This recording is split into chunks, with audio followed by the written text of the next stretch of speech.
So my name's Danielle Bagacay. I'm studying CPT, gap training, Cert 4 in fitness. So this is my practical simulation assignment. I'll be doing it with a volleyball player, where she set goals to be fit to get ready for the season. And this will be a general prep. I'll be covering up the general prep, the client screening, fitness appraisal, warm-up, conditioning phase, cool down, and the couple questions listed down the bottom. And that's it. So after all the general prep activities, my client and I have reached the adult exercise screening tool. And the client screening,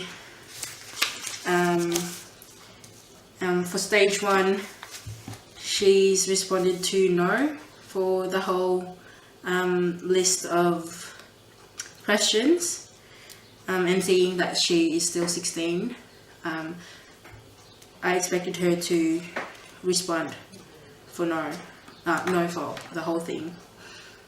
So with all the stroke, chest pains, faint or dizziness feelings while doing physical activities, she said no for the whole 7 questions. So for stage 2, my client does volleyball training 4 times a week. Is that right? Yeah. Yeah. And 2 hours pretty much for every session. Yeah. Yeah. So 4 times a week, total of 8 hours and 30 minutes apparently, and a few bits and pieces after the training session. And she doesn't have any high blood pressure and stuff like that, as I've said. At her age, I don't really expect any high cholesterol or high blood sugar. She is pretty healthy. So yes, I don't. Yeah.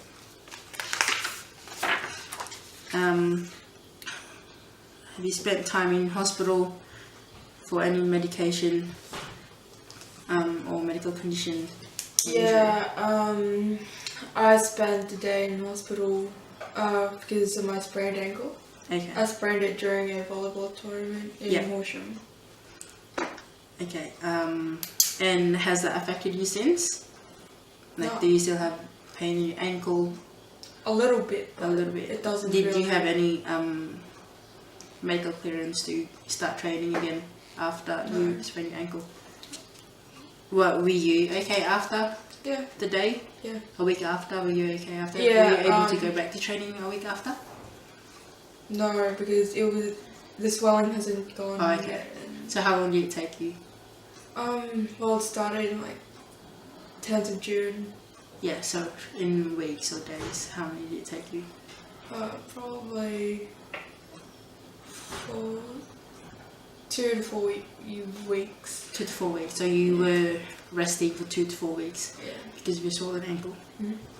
Yeah, and that was probably 4 months ago. Did you say? Yeah. June. Yeah. And you're not taking any medications. No. Obviously not pregnant. And does not have any muscle, bone, or joint pain or soreness. Yeah. No. Cool.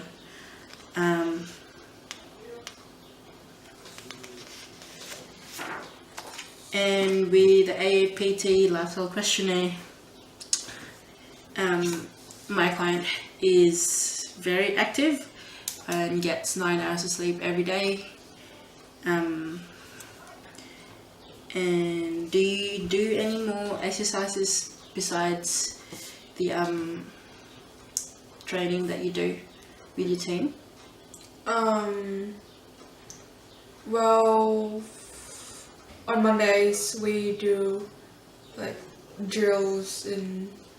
But do you do any strength and conditioning stuff? Yeah, we do strength and conditioning stuff every Friday, and we have a separate program for volleyball and just strengthening basically. And what are your goals? To be strong and conditioned. Yeah. Well, my short-term yeah. goal is to be fit for volleyball Yeah. and to be fit for state trials next year. Okay.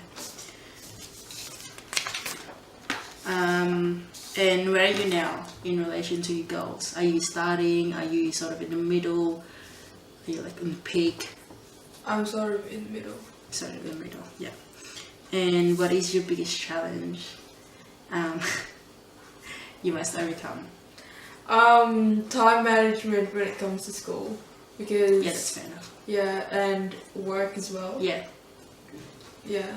Alright. So are you gonna go full on with all these, like for you to attain your goals? Are you gonna be committed?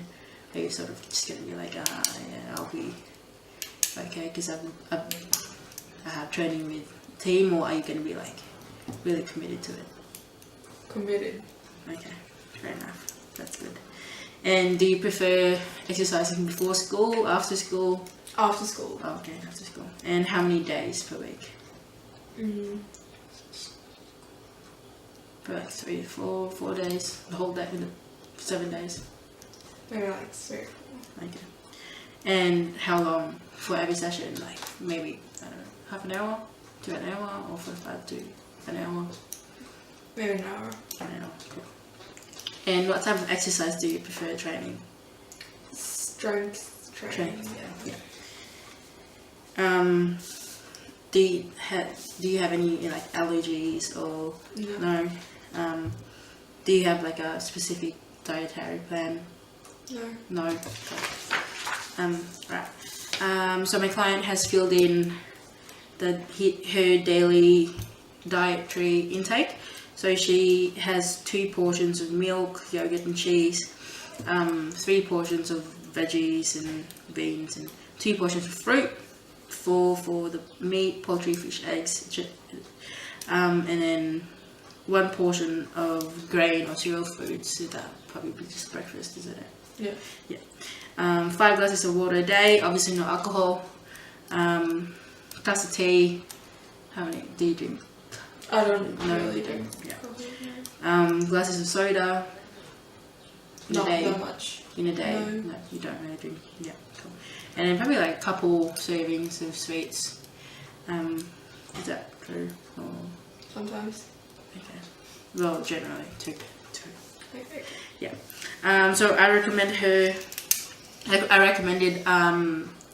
to cut down her portions of meat and poultry to the same portions of veggies, just so that to get that balance, and especially for her age,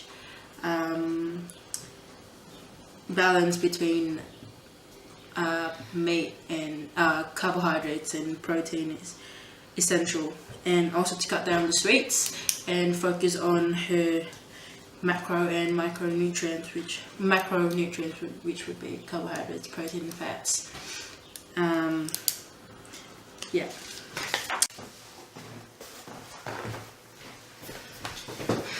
Right, so now we've finished taking her girth measurements, and now it's time to get her BMI rating and her waist ratio, and her blood pressure.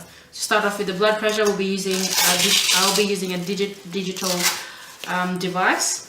So the cuff would be wrapped around her biceps, and with the lower edge just above the antecubital fossa. Yeah. So just relax your arm. Yeah, good. So when I press start, you'll feel tightness with the cuff, and that is perfectly fine. Starting now.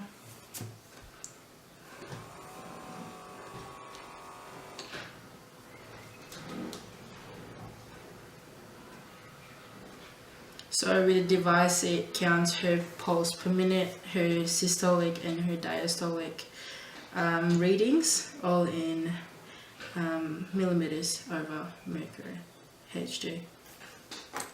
Right.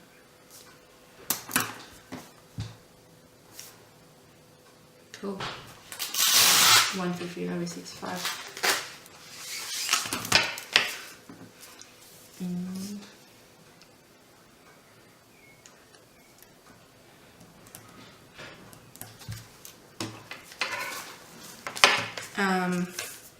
And with the BMI rating would be kilograms over centimeter squared.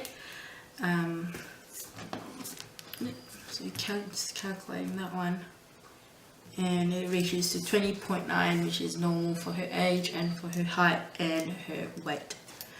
And with the waist hip ratio, it's the waist reading in centimeters over the hip reading in centimeters as well, and it gives out to 0.74, which is low and ideal for her range, for her age, and as a female as well. So anything above 0.75 is considered as sort of like the standard, where it might lead to a weight related disease or risk.